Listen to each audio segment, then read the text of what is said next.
विशाल सिंह, प्रदेश अध्यक्ष यूथ कांग्रेस पूर्वी जोन। आज बलिया में हमारे नॉन यूथ जिलाध्यक्ष श्री आशीष तिवारी जी का कार्यक्रम रखा गया था, स्वागत कार्यक्रम।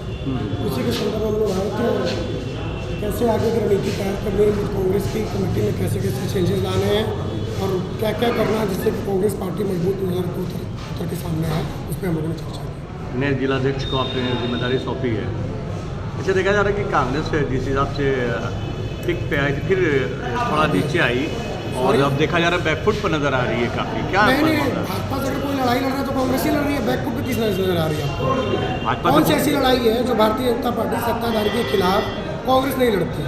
चाहे बेरोजगारी की लड़ाई हो, चाहे वो चोरी की लड़ाई हो, चाहे वो नौकरी की लड़ाई हो, चाहे वो शिक्षा की लड़ाई हो, चाहे वो महंगाई की लड़ाई हो, ऐसी कौन सी लड़ाई जो कांग्रेस नहीं लड़ रही है? और बैकफुट पे तो भारतीय जनता पार्टी रहती है।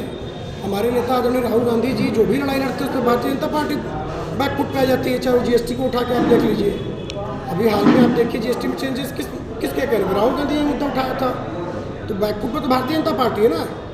जब आप मुख्य व्यक्ति हैं इसलिए तो आप तो करेंगे ही करेंगे आप, लेकिन आप ये बताइए कोई ऐसा बड़ा मुद्दा बताइए जिस पे राहुल गांधी ने जिस हिसाब से एक मुद्दा उठाया उन्होंने, वोट चोरी का मामला, और फिर अचानक एक बैलून से हवा निकल जाती है। क्या कारण है भाई? जब आप हम लोगों ने सबूत के साथ इस देश को दिखाया, न कि सिर्फ जुबानी बताया, हमने तो उसको देश में दिखाया है, स्क्रीन पे दिखाया कि कैसे एक एक घर में 400 वोट है, कैसे एक वोटर आईडी बैंगलोर में वोट दे रहा है, वही आदमी बनारस में वोट दे रहा है। इससे बड़ा सबूत क्या चाहिए?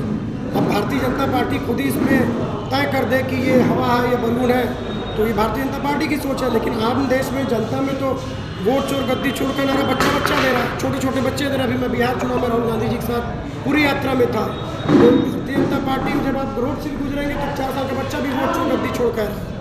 आपको पता भी होगा कि ट्विटर पर सबसे ज़्यादा ट्रेंडिंग में वोट चोर गद्दी छोड़ हुआ, तो कहाँ से हवा निकल गई? ये तो कांग्रेस नेताओं के द्वारा हुआ है, जनता तो बात नहीं पहुँचा पाए आप अपनी। जनता से कैसे बात होते हैं? आधी मीडिया तो नरेंद्र मोदी के हिसाब से चलती है।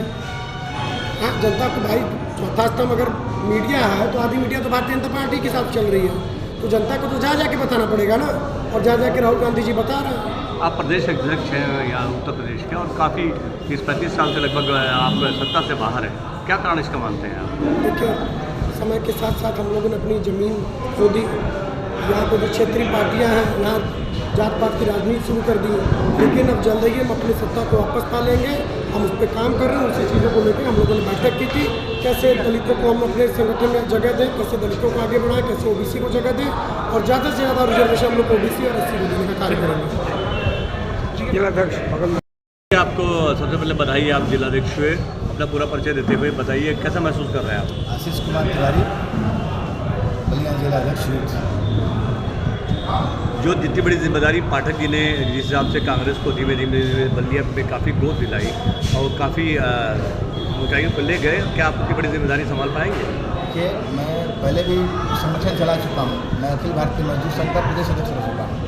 संगठन कैसे चलानी है इसकी जिम्मेदारी मैं बखूबी जानता हूँ। और रह गई बलिया की, तो बलिया में इतिहास में पहली बार यूथ इतना एक्टिव हुआ है बहुत 35 साल के बाद, और 35 साल के बाद वो लहर आ चुकी है कि राहुल गांधी जन जन तक और दिल दिल में बसने लगे हैं। मेरे आदरणीय प्रदेश अध्यक्ष जी विशाल सिंह जी, उनके नेतृत्व में उत्तर प्रदेश में मैं भी घूम रहा हूँ। उत्तर प्रदेश के हर जिले में एक निश्चित और बड़ी इकाई हम लोग काम कर रहे हैं, उसी इकाई का एक मैं छोटा अदना सा हिस्सा हूँ, मैं इनका कार्यकर्ता हूँ।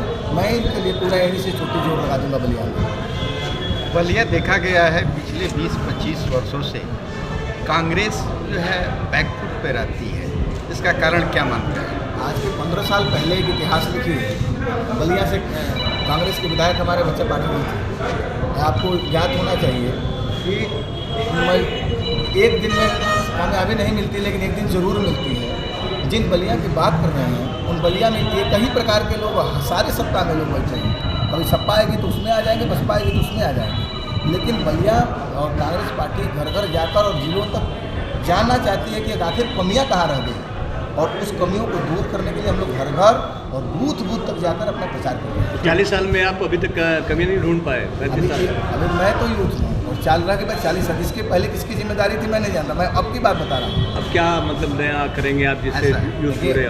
मैं कैसे काम चलाना है, इकाई को कैसे चलाना है, बूथ तक कैसे पहुँचना है, लोगों तक कैसे पहुँचना है, ये भारतीय जनता पार्टी की तरह हमारी पार्टी और सरकारी नौकरी नहीं दी है कि कोई पन्ना प्रभारी बने, कोई ये प्रभारी बने, लेकिन हम लोगों ने दायित्व दिया है कि कांग्रेस हम लोग के ब्लड में है, तो कांग्रेस ने क्या क्या किया इस देश के लिए और क्या क्या उनके नाम पर भारतीय जनता पार्टी भुना रही है, उस चीज़ को बताएंगे तो जनता के बीच गलत और सही निष्कर्ष निकल जाएगा।